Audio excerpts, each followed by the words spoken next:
account locked on MarketWatch App Fix. You're opening the MarketWatch app to check your portfolio or read breaking market news, but suddenly account locked. It's annoying, but don't worry, you're not alone. Thousands of users experience this issue every year, and most people make it worse by trying to guess their password.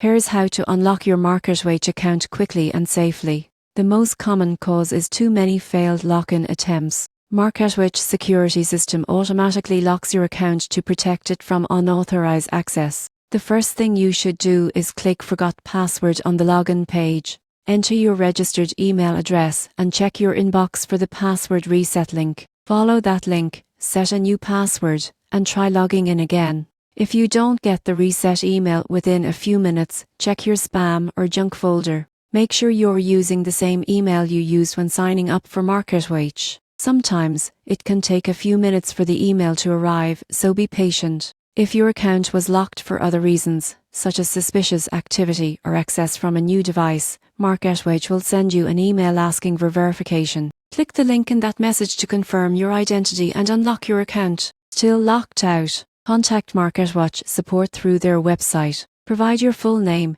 registered email, and a short description of the issue. Once they verify your identity, they'll manually unlock your account, usually within 1 business day. To prevent future lockouts, use a password manager to avoid typing errors, and enable 2-factor authentication if it's available. Getting locked out might be inconvenient, but it's actually a good sign. It means your account security is working. Follow these steps, and you'll be back to reading market news and tracking your investments without a hitch.